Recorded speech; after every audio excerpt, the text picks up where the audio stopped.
So does Nakatani provide a serious threat to Naoya Inoue? Now, the first thing to establish is that Nakatani is a 3-time world champion and a former ring champion. So he has the credibility. But let's look at his latest fight and see if there's any clues or any evidence to see how he would compete against Inoue, who of course is a legendary fighter who is looking for other serious challenges. So is Junto Nakatani, is this a serious test for Inoue? So Junto Nakatani, he's a former ring champion, a 3-weight champion, so he clearly has credentials. So let's look at his last fight with Hernandez to see if we can get some answers. So I'll just go through some of the rounds. So in round 1, Nakatani is a southpaw and he's punching hard from a very, very solid balance. He's actually touching with the southpaw jab, and it looks like that he's looking for counters, he's looking for mistakes. Now, a jab, straight left, and then right hook to the body shows that Nakatani has some smooth punching creativity. He throws the punches in combinations, and they're smooth. And what I've noticed, he moves with a very heavy stance, similar to how Picasso did against Inoue. And he uses the touch jab like a feint. So that was round 1.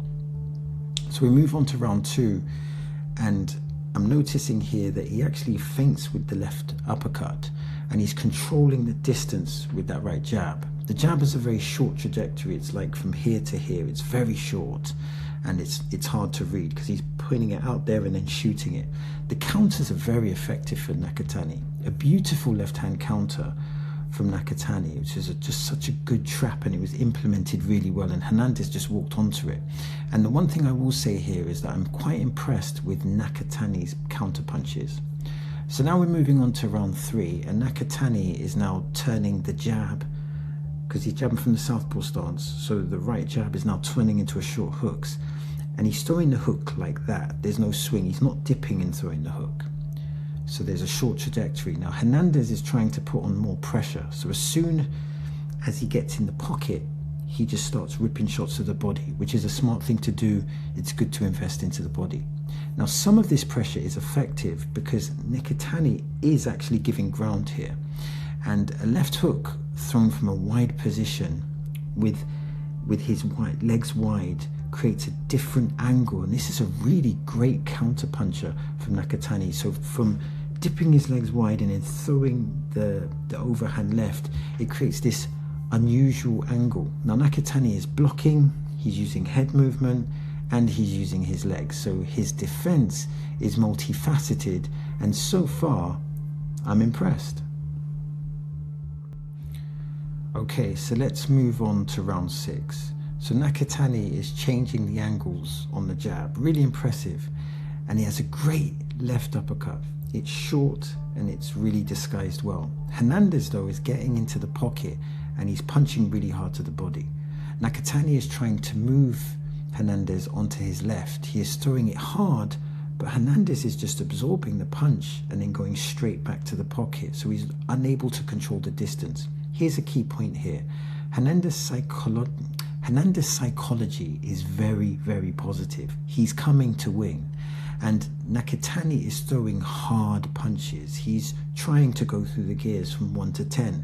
And he's also trying to incorporate some body work. And that's really impressive because he does have a good body punching resume. But Hernandez is so mentally strong. And the byproduct of that is that he's forcing Nakatani to work.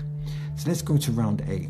Now Hernandez again is forcing his way into the pocket. He's like a person that's possessed, and he's not allowing Nakatani to box comfortably. Nakatani is boxing, but he's not boxing comfortably. He's being forced back. Nakatani is walking Hernandez into left uppercuts, walking him into the overhand left when he dips his legs and then throws it from that awkward angle, but it's just pouncing off Hernandez's chin. It's quite remarkable. Hernandez, when in the pocket, he's putting the head on the chest, and what he's doing, he's throwing that short left hook to the head, and then sometimes he's going underneath, and then he's unveiling his repertoire, and he's really trying to put, what they call putting punches in bunches. It's impressive. Hernandez's output is making Nakatani uncomfortable. That's significant, and he's absorbing the power and throwing counters. So he's absorbing the power, but he's also throwing counters. Now, a right hook, left hook to the body was beautiful from Nakatani, but the fight is getting closer. It's getting much closer. So now let's move to round 11. And again, Hernandez's desire, it's amazing. His output is insane. He is just driven with real purpose. He really wants to win this fight. Hernandez has definitely raised his stock value exponentially after this one. Anyway, Nakatani is still composed, which is good, and he's still walking Hernandez into these punches. These punches should be knocking him out, really, or at least getting the distance. But there's so much significant resistance here, and Nakatani now has a closed right eye, which means he's going to struggle seeing the left hooks. And there's great exchanges by both men. Clearly, both men are passionate. They both want to win. They're both very committed. So there we go into round 12, and Nakatani is trying to close the show with his good angles and, you know, his impressive combinations. What Nakatani does well is that he actually moves Hernandez into a 4-punch combination. So he's moving him onto the punches, but Hernandez keeps coming forward. He just keeps coming forward. He just won't stop. Hernandez is coming with passion and, you know, that purpose of fighting, like, you know, from a higher power. He's offering tremendous resistance, walking through the punches and returning fire. Nakatani is using his legs, he's using his head movement to negate the onslaught, but Hernandez's pursuit is absolutely ruthless. Now the fight ends, and, you know, there's clearly some things to learn from here. I would say that Hernandez was guided by passion and a higher power, and that shows the power of positive psychology. Now, in phases, Nakatani was good. He showed great counters, great combinations, an effective jab. He also showed, Nakatani, that he's not just an offensive fighter, but he's also a defensive fighter. So he, you know, has good offensive and defensive responsibilities. And despite winning the decision, Nakatani showed some real heart. He had a closed right eye, which meant he could not see the left hooks. That must have been difficult. But despite this, he held his composure, even under extreme pressure. So he got the decision. Many people thought it was a very close decision, but he was successful. And in fairness, even though Nakatani won the fight, Hernandez has raised his stock.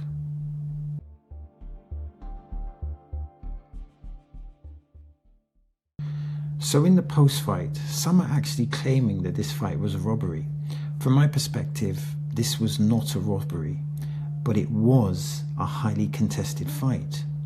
So with that, can Nakatani beat Inoue? I think he will provide a better test than Picasso, because he's a better counterpuncher, he has more diversity with the jab, and he has a really short, a great short left uppercut. Inoue is a different style to Hernandez, so comparisons may be a little bit misleading. Nakatani is a good fighter with good weapons, and because of this, he could present some serious problems. However, based on that performance against Hernandez, you have to make Inoue a big favorite.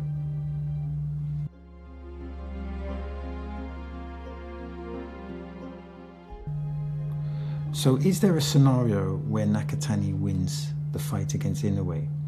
I believe for him to be victorious, the following would need to happen. First of all, he would need to win the jab battle. Inoue has a great jab, but if he could win the jab battle, that would be significant. First of all, he could pick up points, pick up rounds, and it would set up his backhand, and also it would set up the counters. Another additional element for a Nakatani victory is if Inoue is unable to deal with the southpaw stance. Remember, southpaws are familiar with fighting conventional fighters, but conventional fighters are not familiar with fighting southpaws, so there's a natural advantage. So this could be significant, and some fighters, or most conventional fighters, struggle with southpaws. Another example could be that Nakatani may have a slight advantage with counters. He seems to be a very good counterpuncher. Assuming that premise is correct, he could use the counters to control distance, to reduce Inoue's punching output. He could even use the counters to maybe score a knockdown or hurt Inoue which will enable him to control the distance, and therefore he can pick up points with the jab. Another element to Nakatani scoring a victory would be him moving Inoue onto the shots. Now this is going to be very difficult to do because Inoue is a boxer, so he moves you onto the punches. So this is going to be hard to do. But if he can move him into the punches, particularly this overhand left that he throws, all he does, he bends his knees and he creates this unique angle for the overhand left. So that might be able to do something. But for him to win, he would need to dominate the jab battle. He would need to utilize his southpaw stance effectively. And I think he would have to outwork Inoue. But he would only be able to do that if he can get respect from Inoue with regards to getting respect from not necessarily taking the center of the ring, but landing significant counters that will say, look, if you commit to coming in, you're gonna get seriously hurt. And that type of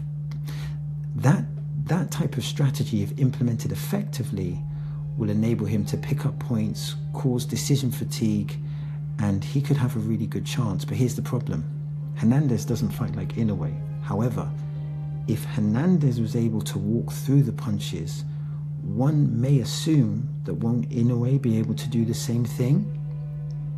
Another important factor to this fight would be the body punches. Inoue is a really good body puncher. He can throw through the front door, or he can set it up with the right uppercut and then the left hook to the body, or sometimes he'll touch you with the jab, throw the right hook to the head and then come underneath. I think, again, for Nakatani to win, he would need to dominate with the jab, and he would need to get some body work in early as an investment to ensure that he can not only control the distance but control the pace, and to try and negate any surges from Inoue. From what I've seen, Nakatani is obviously a world champion. He's obviously a very high-level boxer. But like I said, I think from what I've seen, you would have to make Inoue the significant favorite.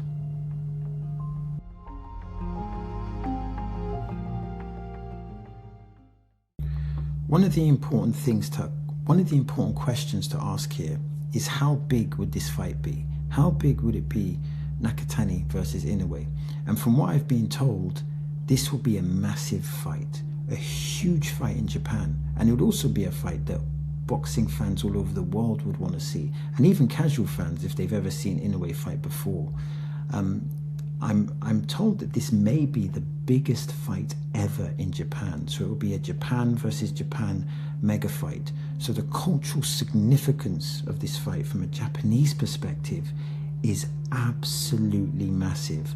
And as I've stated, clearly there's economy in this fight, there's money to be made, but also there's cultural significance and there's passion. And if you know anything about the Japanese culture, it's very, they're very honest and they have pride and dignity.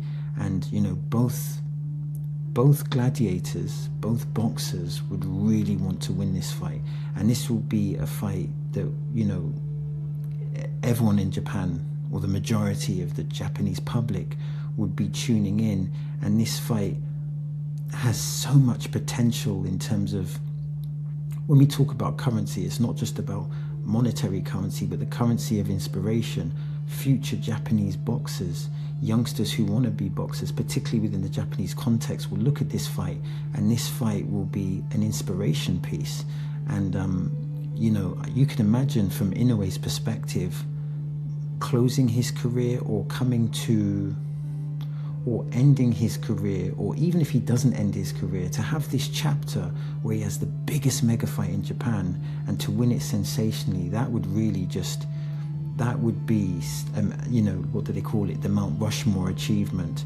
And Nakatani will have an opportunity to really burst onto the scene, because yes, Inoue from a sponsorship and from a business perspective is huge in Japan, but he's also having a crossover appeal because of his exciting style.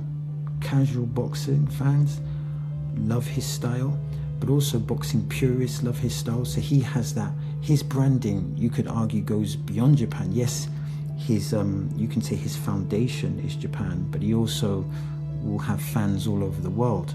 So this is a massive opportunity for Nakatani to put his brand against Nakatani's brand and trying to, really launch his career into having some greater cultural significance. Let's not forget that Nakatani is a 3-time champion and a former ring champion, so he brings credibility, he brings, world level championship contention to the stakes. But obviously Inoue is seen as legendary status. Arguably some people will put him top 3, top 2 in their pound for pound list. Some people will put him as number 1. So this would be a tremendous fight. The stakes would be high, and this would have potentially a tremendous cultural impact.